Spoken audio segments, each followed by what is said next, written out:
عسير يعطيكم الصحة. تشق عليهم بالله.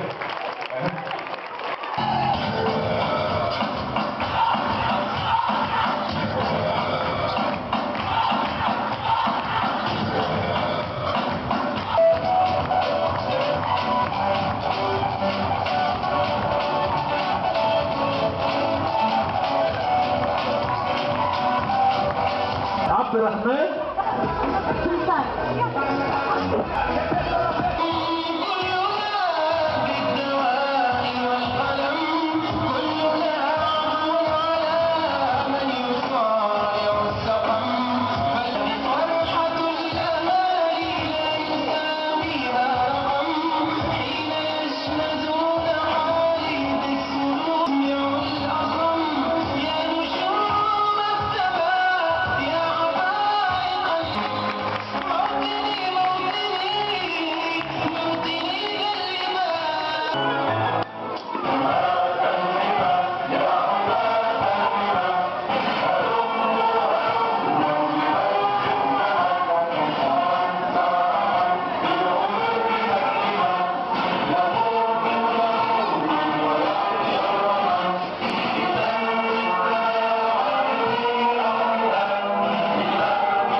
جمعية تونسية لمساعدة الصم فرع جمال. الهدف نتاعها أول شيء الاهتمام بالأطفال ذوي الإعاقة السمعية بأنواعها خفيفة متوسطة وعميقة، وهذا الكل معناه لإدماج الطفل الأصم من اللي هو صغير حتى الفين معناتها ينجم يتحصل على خدمة ولا معناها في تكوين مهني، يتعلم صنعة، يتعلم أي حاجة، هذيك نهار آخر يولي مستقل بها في حياته.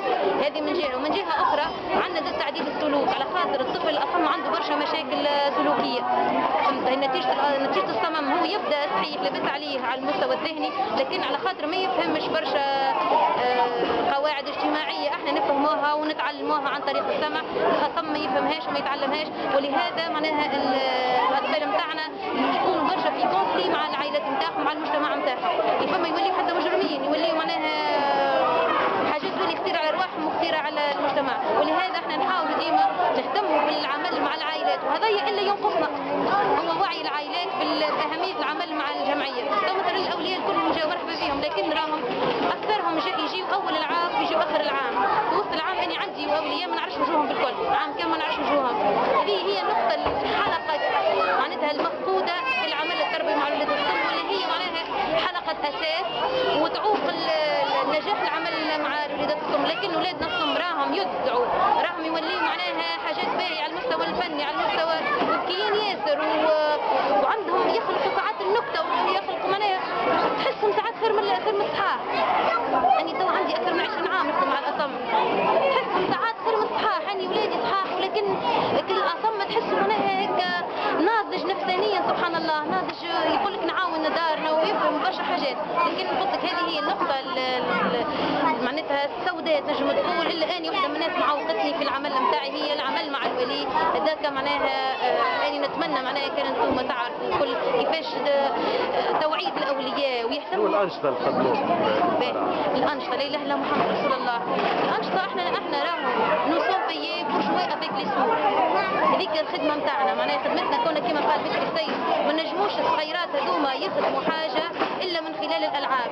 ما نجموش يكتسبوا حاجة في الضوء إلا من خلال الألعاب. معناتها دي جو إيدوكاتيف وهذاك هو إلا معناتها ينقصنا لحد هنا. تو احنا الحق السنة عملنا مع في مدرسة شراكة مع مركز الفلاحي. هذاك عاوننا الحقيقة نهزوا الصغيرات الغادي صغار يصيدوا فول ويلعبوا برشا حاجات يتعلموا أنشطة البسمة.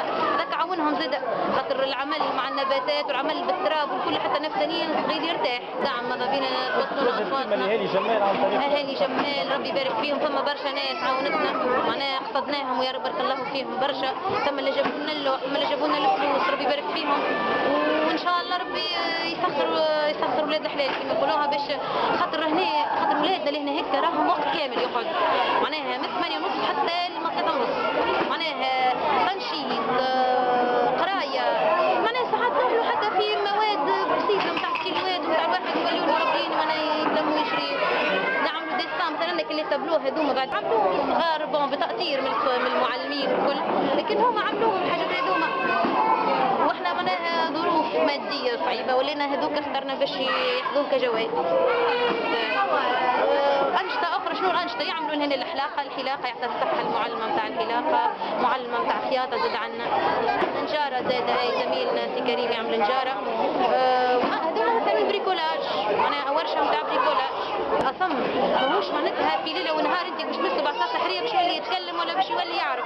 حتى الصغيرات اللي تزرع القوقعة راهو مش نقولوا زراعة قوقعة سياكة هو ولا معناها باش يتكلم ولا لا يلزم برشا ريدوكاسيون برشا صبر من الأولياء. هو راهو حمل ثقيل على الولي لكن يلزم الولي يتعامل معانا ويجينا باش احنا نوجهوه ونأطروه زاد حتى هذاك زاد معناها نحسه يأثر على تفكير الصغار.